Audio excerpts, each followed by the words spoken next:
gue pacarin 3 orang bapak homo sapien. What? Punya istri, punya anak, belum tentu nggak ngondek.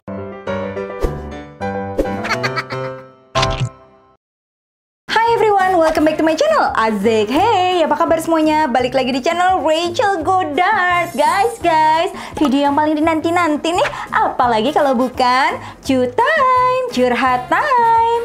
Jadi kemarin gue udah sempat nanya di instastory gue, coba ceritain ke gue, DM gue sekarang juga, cerita lo tentang perjuangan nyari duit. Ada yang nakal, ada yang sedih, mengharukan, banyak banget. Ih, penasaran? Jempolnya mana? Jempolnya mana? Like dulu dong videonya, abis itu subscribe dan share ke seluruh sosial media yang kalian punya. And now let's move on to the video.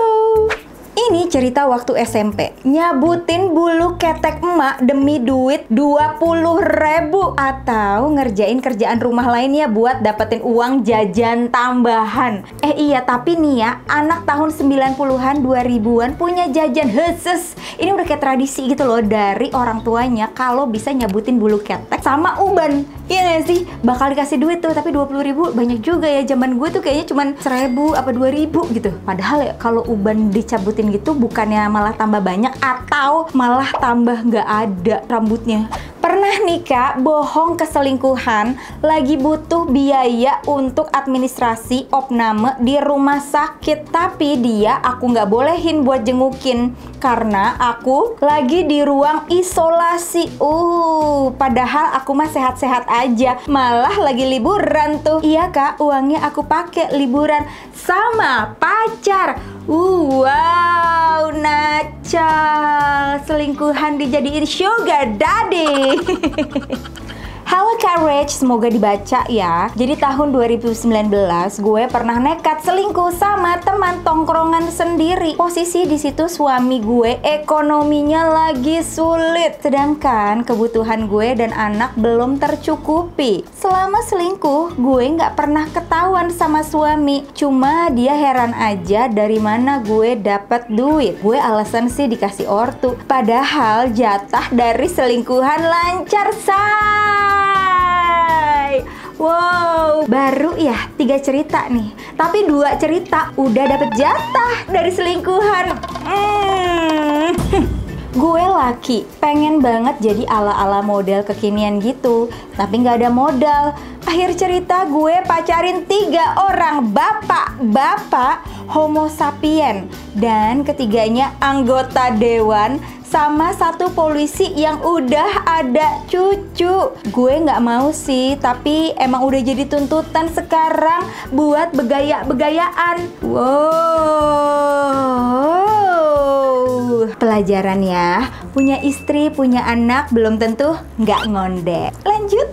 Aku pernah jualan lalat yang ditangkap di gelas plastik bekas mineral water. Terus dijual ke tetangga-tetangga aku dengan harga 500 per lalat. What? Kok ada yang mau beli ya? Mungkin dia kasihan sama lo, ngelihat perjuangan lo ya buat dapetin uang. Mungkin gitu kali ya, Bo. Baik. Waktu SMA Mbak Rach, saya tuh nggak punya uang banget, tapi berteman dengan pengurus TU di sekolah. Dia sering minta saya buang-buangin buku dan kertas ujian yang nggak kepake. Lumayan bisa dapat 5.000 kalau bantuin iket-iket dan berberes. Tapi saya nggak cuma bantu buang, saya juga jualin kertas-kertas dan buku-buku itu ke loak. Lumayan harganya, sebulan saya bisa dapat 1 juta dari mulung sampah ujian di sekolah Mbak. Cuma ya kadang malu kalau ketahuan. Kenapa malu kalau ketahuan? Duit lo halal, rezeki lo lancar. Malunya di mana? Kan itu juga udah barang-barang yang bekas yang harusnya dibuang.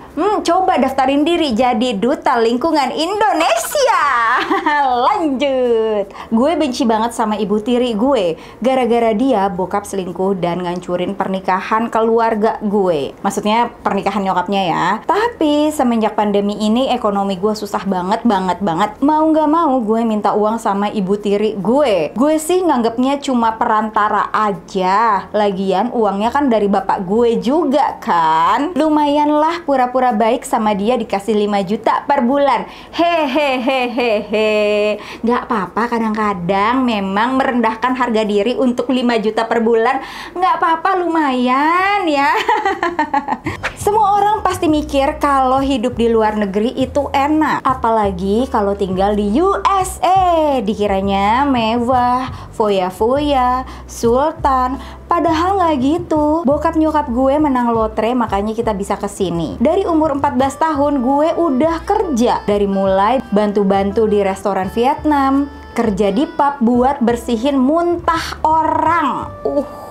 Sampai gue sekarang umur 17 tahun kerja motong daging kebab. Tahu nggak sih, itu engsel lengan gue mau copot.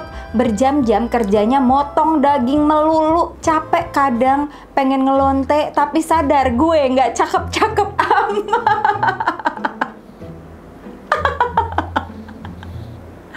Aduh, emang lonte cakep-cakep? Buka dikit dong. Tapi capek loh, motong kebab lo bayangin, begini tuh, apalagi kalau dagingnya alot, tuh di atas aja nggak turun-turun. Pantes aja engsel tuh pengen copot. Gue kebayang kok rasanya kayak gitu pasti. Cuman emang nyebelin aja kalau society ya, orang-orang di Indonesia bilang, tinggal di luar negeri pasti kaya raya. Belum cencus sayang. Iya, uangnya memang lebih banyak dari UMR Jakarta. Harga bahan pokoknya juga mahal. Sama aja kan. Sebenarnya ini Mbakku Rach, dia udah 27 tahun. Udah kerja marketing tapi selalu minta uang ke mama.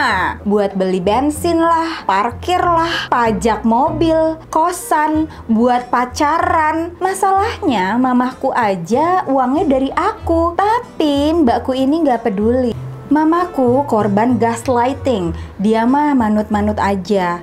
Pernah mamaku nggak makan karena mesti bayarin cicilan HP-nya. Kalau nggak dikasih bakal ngancem mau bunuh diri. Capek aku tuh kerja kalau ujung-ujungnya buat kasih makan mbakku. Gua Google dulu ya. Gaslighting adalah merujuk kepada salah satu bentuk penyiksaan secara psikologi yang terjadi dalam hubungan interpersonal di mana penyiksa melemahkan rasa percaya diri korban dengan membuat mereka mempertanyakan ingatan, sudut pandang, atau kewarasan mereka.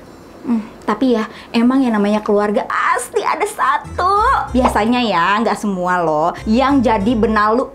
Emosi aku tuh. Umur udah 27, udah punya kerjaan, tapi pengen gaya mewah, foya-foya, tapi masih minta sama emak. Kalau nggak punya duit buat parkir, buat bensin, ya ngapain punya mobil buat gaya-gayaan, buat pamer di medsos. Yang ada hidup lo tuh nyusahin adik lo sendiri. Aduh, sumpah ya, gue emosi banget nih kalau kayak begini. Rasanya pengen gue keramasin pakai wasabi. Masih, namaste.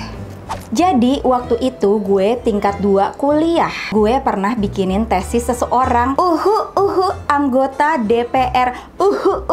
Dari awal sampai akhir. Padahal jurusannya beda jauh sama gue. Tapi tetap gue jabanin soalnya gue butuh uang buat biaya kuliah. Gue pengen nyari duit yang halal gitu. Halal nggak sih ini? Ya gitu deh. Gila sih itu, dan orang ini benar-benar cuma ngasih plok duit ke gue. Dia nggak ikut mikir sama sekali. Bahkan yang nyari judul aja gue. Tiap dia bimbingan pasti kita ketemu biar gue jelasin apa yang gue tulis. Padahal gue kan kuliah juga baru setahun. Tapi ini bikin tesis buat anak S2. Wow, kadang ya dunia tuh nggak adil. Yang pintar susah banget buat sekolah gitu. Yang kaya gitu, tapi ngandelin duit gitu. Terus biar seolah-olah kelihatannya pinter. Aduh. Tapi lo nggak sendiri tahu. Dulu ya zaman gue kuliah, gue juga sempat ngerjain PR junior gue supaya gue bisa bikin project matkul gue. Karena zaman dulu yang namanya buat ngeprintnya itu mahal banget. Ngeprint di Snappy itu 15.000 selembar. Belum lagi nih ya, projectannya tuh kan ngeprintnya tuh tebal kamus gitu. Aduh, menguras biaya sayang. Biayanya itu gue dapat dari projectan adik kelas gue tuh. Lanjut. Pernah bilang hamil ke pacar pakai tes prospek bekas mama. Awalnya cuma mau ngetes Doi mau tanggung jawab apa enggak. Doi suruh gugurin dong. Doi panik sampai jam 1 malam ke rumah gue, terus memohon harus digugurin karena Doi terkenal alim gitu di keluarganya. Terus gue mintain duit dong buat gugurin. Ceritanya gue ngilang tuh beberapa hari. Padahal gue liburan ke Bali bareng teman gue. Wow,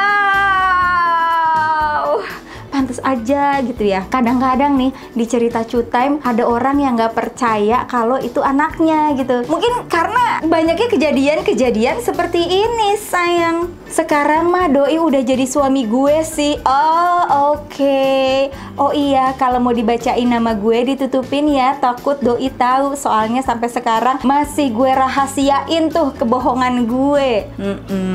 Tenang, gak ada yang tahu. Cuma Rachel Goddard dan 3 juta subscribersnya. Nggak banyak sayang. Lanjut yuk. Waktu SMA gue tuh pengen nyobain makan all you can eat gitu Mbak Rachel. Tapi anak SMA kan ya nggak punya duit ya. Jadi gue coba menjadi sugar baby biar bisa makan all you can eat yang bayarnya seorang 250.000 itu. Gue dapet tuh sugar daddy yang rajin ngasih gue duit sangu. Biasanya sebulan gue dikasih duit 700.000 pada saat itu. Lumayan banget kan bisa nyobain makan yang masak-masak sendiri. Aduh, lu tuh ya kalau dikasih duit 700.000 per orang itu namanya bukan sugar daddy, halal. Malu tau gak sih? 700.000 mah bisa loh kerja sendiri. Kalau cuma buat masak-masak doang, makan all you can eat bisa. Malu tau gak sih? Bangga gitu loh. Gue punya sugar daddy nih. Berapa sebulan dikasih? 700.000. Iya. Gimana ya? Kalau lo ngerasa lo bisa kerja ya ngedapetin duit segitu, ya ngapain gitu jadi sugar baby? Lo mah. Gue dulu sering banget minta duit fotokopi sama nyokap. Sekali fotokopi bisa minta 300 sampai 500.000. Dih, banyak banget. Sebenarnya nggak sampai segitu, cuma kembaliannya gue pakai buat nabung beli kado cewek gue. Wow, bucin banget nih cowoknya. Suatu hari nyokap gue inisiatif fotokopiin sendiri di kang fotokopi deket rumah. Buku yang gue minta cuma butuh 60.000, hasil pulang-pulang gue digebuki. Lagian sih lo korupsinya banyak banget. 60.000 lu jadiin 500.000. Ya iyalah, mak lu curiga. Zaman gue kecil ada majalah namanya majalah misteri. Oh, gue tahu nih. Di situ suka ada acara-acara untuk dapetin tuyul. Bukannya itu kayak cuman cerita-cerita orang gitu ya? Oke, kita lanjut ya. Gue cobalah. Katanya kita mesti nyiapin yuyu. Oh, kepiting kecil di dalam rumah. Kalau tuyulnya udah datang, tangkep pakai botol, terus disusuin. Susu sendiri? Apa susu beli di supermarket sih? Gue penasaran deh. Tapi sampai tuyul mati kagak pernah ada tuyul yang datang ke rumah gue. Makanya Mas Bro, kalau mau dapet duit ya kerja, jangan ngarepin tuyul datang. Aduh. Udah 2 bulan ini aku ke kantor jalan kaki dari kos. Padahal jaraknya 3 km. Jadi tiap hari aku jalan kaki 6 km PP. Wow, sampai kantor banjir kuyup pol. Selalu siapin tisu basah dan baju ganti biar bisa bersih-bersih. Supaya apa? Supaya uang ongkos bisa aku tabung buat bayar catering pas nikahan. Wow. Semoga yang ngelakuin gak cuma lo doang ya. Semoga calon lo juga melakukan perjuangan yang sama. Karena melakukan perjuangan itu sendiri sakit banget. Sementara dia hidup biasa saja. Oke, itu harus dipastiin ya sayang. Daerah rumah gue tuh lagi hits banget anak-anak main Squid Games. Yang red light, green light itu. Oh, yang Mengguaku Jenny Yashimida. karena di TikTok banyak resep permen dalgona ala-ala Squid Game. Jadi gue coba aja setiap hari jualan permen dalgona di depan rumah. Gue jual 7.000 2 biji. Lumayan rame. Duitnya bisa buat tambahan saku adik. Wow, kakak yang baik banget. Semoga adek lo juga membantu ya jualan dalgonanya. Waktu SMA gue pernah nyuri uang kas kelas. Waktu itu gue bendahara dan gue bilang aja gue kecopetan di angkot pas pulang sekolah. Wali kelas gue percaya dong. Alhasil anak-anak pada urunan lagi buat gantiin kas kelas gue yang hilang, alias gue tilep. Hehehe. By the way, itu duitnya buat bantu bapak gue berobat. Sekarang beliau udah nggak ada. Aduh, no komen lah gue. Lo aja deh guys yang komen guys. Komen sekarang ya. Gue sama 2 teman kantor sering banget ngembatin duit bos gue. Jadi misalnya bos gue nalangin buat bayar vendor, itu harganya udah kita mark up. Biasanya vendor harga 20 juta kita tulis 26 juta. Yang 6 juta dibagi 3 deh. Mild corruption. It's still corruption. Gue pernah bikin toko tempat kerja gue bangkrut. Jadi gue dulu kerja di salah satu brand lokal terkenal di Kemang. Karena karyawan punya diskon, jadi gue sering tuh orang belanja gue catet pakai diskon karyawan. Tapi pembeli taunya ya harga normal. Makanya kalian jadi pembeli rajin-rajin deh cek struk. Takutnya dapat kasir bandel kayak gue. Tapi lumayan banget, dalam sehari gue bisa dapat 100 sampai 200 ribu. Sampai akhirnya ketahuan dan gue dipecat. Hehehe. Tapi ternyata bukan gue doang yang kayak gitu. Orang lain juga pada begitu kok. Akhirnya setahun setelah gue dipecat, toko itu pun bangkrut. Gue tato artis yang kerja di tempat tato punya orang. Sebagai tato artis cewek, kadang gue suka dapat klien-klien genit. Daripada gue bete, mending gue manfaatin sekalian. Yap, gue genitin balik. Dari situ minimal gue bisa dapat langganan yang rela gue charge berapa aja buat bikin tato. Yes, berapapun. Duitnya tuh bisa gue tabung. Gue juga pernah ditraktir dinner, diajak liburan ke Bali, dibeliin mesin baru waktu mesin gue rusak, sampai dikasih iPhone. Waktu itu masih iPhone X. Gue tegaskan ya, kalau ada apa-apa yang gue lakukan tidak dibenarkan. Gue cuman pengen sharing aja. Gue pernah jual emas-emasan ibu gue, Kak. Anting-anting tinggal sebelah, disatuin sama ibu gue, dibungkus kertas kecil, dimasukin ke lemari tuh, di bawah baju. Gue jual di tukang emas pinggir jalan, laku 400 ribu. Itu tahun 2011-an kalau nggak salah. Buat jajan doang di rumah makan steak kala itu. Mehong banget, Kak. Sampai sekarang ibu gue nggak tahu. Makanya sekarang berbakti kalau gajian selalu kasih duit ortu buat penebusan dosa gue waktu itu. Baik. Halo Courage, dulu waktu gue umur 16-an, kelas 3 SMK nih ya, kehidupan keluarga gue sangat kurang, sampai buat makan aja susah. Kebetulan waktu dulu program prakerin kelas 2 SMK, gue kenal dengan salah satu karyawan perusahaan tempat gue prakerin yang sedikit nakal, dan pernah ngajak gue nemenin dia bobo. Pada saat itu sih gue tolak, tapi setelah 1 tahun berlalu dan keuangan keluarga semakin gak jelas karena bapak nganggur, akhirnya gue coba kontak dia lagi untuk menawarkan diri. Dia mau. Saat itu gue dibayar 7 juta, Kak.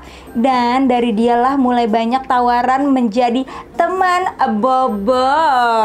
Dari mulai pejabat daerah, teman-temannya. Jadi ya udah, gue ambil aja buat bantu perekonomian keluarga gue. Walaupun gue tahu ini tidak dibenarkan sama sekali. Tiap terima uang pasti gue belanjain kebutuhan pokok buat di rumah. Setiap ditanya uang dari mana, gue jawabnya kerja part-time ke keluarga. Terkadang kepikiran untuk buat berhenti dari semua ini. Tapi gue terlanjur menikmati dapat uang dengan cara instan. Lumayan juga ya sekali main 7 juta. Lah, bukan cerita aku sih, Kak, tapi ini cerita sahabat aku dulu waktu zaman SMP. Jadi sahabat aku ini pernah cerita kalau dulu waktu dia masih kelas 6 SD, dia tuh pernah nawarin ke teman-teman cowoknya buat liatin tete dia. Hah? Kelas 6? Tapi si cowoknya ini harus bayar 2.000. Kalau mau bayar teteknya sekaligus, harus bayar 5.000. Wow, prostitusi sejak dini ya. Katanya sih dia butuh duit buat beli rautan pensil yang digiling-giling itu loh, Kak. Aduh, gue nggak tahu mesti gimana nih. Ini siapa sih yang ngajarin dia kayak gitu? Itu loh pertanyaannya. Kan nggak mungkin anak SDE, lo mau nggak sih lihat tetek gue gitu bayar 2.000 nih? Nggak mungkin kalau nggak ada yang ngasih tauin, ya kan? Aduh. Oh ya, by the way, katanya dia ngelakuinnya itu di kelas pas lagi jam istirahat atau pas pulang sekolah. Katanya dia juga pernah waktu itu punya 4 pelanggan tetap. Ngeri nggak tuh? Wow.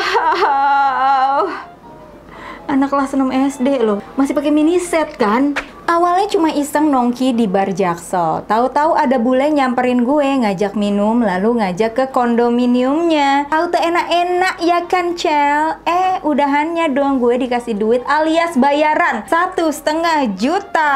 Padahal gue nggak ada niat sama sekali buat jual diri. Mayan deh buat shopping. Prostitusi yang tidak disengaja. Jadi nih ya, gue tuh sebenarnya punya pacar. Pacar gue ini udah punya anak dan istri. Suatu hari gue datanglah ke dukun orang pintar. Gue pengen banget dia cerai sama istrinya. Untuk konsultasi, dukunnya bilang budgetnya tuh 7 juta. Gue bingung dong cari duit sebanyak itu buat apa. Nah, gue tuh kan punya bos di tempat gue kerja, orang Turki. Gue chat lah, butuh duit 7 juta. Gue bilang aja buat bayar cicilan mobil gue. Ya udah, akhirnya gue ke apartemen bos gue ini, terus kita enak-enak deh. Besok paginya gue pulang dapat duit 7 juta buat pergi ke dukun. Dan setelah gue transfer duit itu, mulailah gue melakukan ritual. Di tengah perjalanan si dukun baru bilang, "Mbak, nggak mungkin, ini tuh jodoh orang. Ini Mbak mandi aja gih buat buka aura." Anjir, gue merasa ketipu sampai detik ini pacar gue kagak cerai-cerai sama istrinya. Aduh.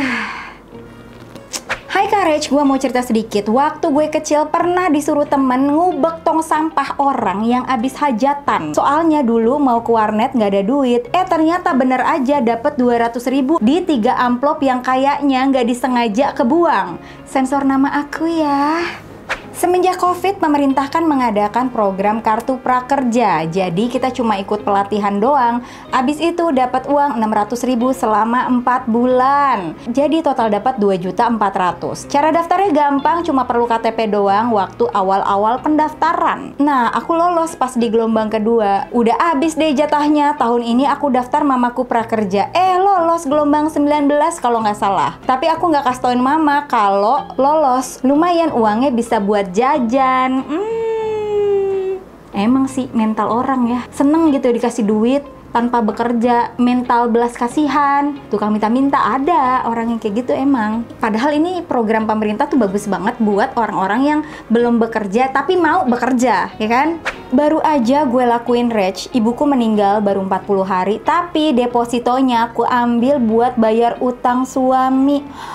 Secara tuh deposito kakak aku nggak ada yang dikasih tahu, ngerasa berdosa dan bersalah, tapi gimana lagi? Udah, percaya aja yang namanya bukan rezeki kita ya, rezeki saudara-saudara kita, tapi lo ambil sendiri, nggak bakal berkah. Nanti juga duit lo seret-seret lagi. Misalnya nih ya, 40 harian nyokap lo, kan sebenarnya tuh ada uang duka dari keluarga ini, keluarga itu, perusahaan tempat lo bekerja, tempat perusahaan kakak lo bekerja, itu semua uang duka seharusnya dibagi rata sama kakak adik lo. Kalau lo nggak kedapetan, nggak apa-apa, sumpah deh, itu rezeki nggak bakal kemana, nanti yang makan sendiri itu duit panas, cepet hilang, nanti utangnya juga makin banyak.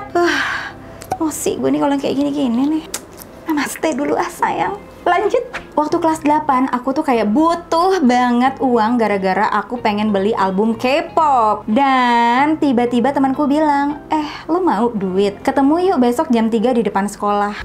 Dia ternyata jodohin aku sama omnya dan aku menjadi sugar baby. Dan ya udahlah ya, mau aja kan, dia mau bayar aku 3,5 juta dalam 1,5 bulan. Ya udah, mau aja, tapi harus sembunyi-sembunyi, temenin ke klub, klub, main kuda-kudaan, temenin blowjob, dan temenin handjob. Pokoknya semua deh. Ya aku mau aja, soalnya 3,5 juta woy. Bisa beli 5 album lebih dan ya udah aku mau aja lah. Gue dapat untung, temen gue juga dapat untung. Wow, gue pikir yang namanya prostitusi tuh buat tuntutan ekonomi aja. Tapi ini buat beli album K-pop. Wah. Sekitar tahun 2016, aku pernah kenalan sama seorang stranger di aplikasi. Oh, kesebut itu. Sebut saja dia A. Pertama kali si A chatting aku, dia bilang, kirimin foto kaki dong, nanti aku bayar 500.000. Aku yang saat itu lagi gabut, iseng menanggapi dan bilang, beneran gak nih? Kirim dulu uangnya. Dia minta nomor rekening aku dan tanpa pikir panjang langsung aku kasih aja. Nggak beberapa lama ada notif masuk di HP ku, ternyata uangnya beneran dikirim. Nggak lama si A ini ngechat lagi minta foto kakiku dari lutut sampai bawah. Karena pada saat itu aku pikir, alah cuma foto kaki doang. Akhirnya aku kirimin foto kakiku. Selang beberapa hari si A ini ngechat lagi minta foto kakiku lagi. Kali ini dia nge-request kakiku dipakein kutex warna merah. Oke. Ini fetishnya nih, cowok-cowok fetish yang ngeliat kuku kaki orang ya. Terus aku minta aja dibayar 700.000 dan ia mengiyakan. Setelah itu beberapa kali dia minta foto kakiku dengan request yang cukup aneh. Tapi aku iyain, soalnya duitnya lumayan. Beberapa request kayak foto kaki pakai stocking jaring-jaring, foto kaki dalam keadaan basah, dan yang paling aneh, foto kaki yang berlumpur. Komunikasiku dengan A hanya sebatas foto kaki dan uang aja, sampai akhirnya komunikasi kami terputus karena aku sudah tidak main aplikasi itu lagi. Baik. Oke guys, itu dia tadi cerita teman-teman Cu Time tentang pengorbanan demi uang. Kalau teman-teman punya tema Cu Time yang lebih seru lagi, coba dong komen di bawah. Dan kalau lo belum subscribe channel ini, ayo subscribe sekarang juga karena ada 2 video baru setiap hari Senin, Kamis, dan kadang-kadang bonus di hari Sabtu. Follow juga TikTok gue di Rachel Godard 25. And once again, thank you so much for watching. I'll see you on my next video. Stay kece, bye bye bye bye bye bye.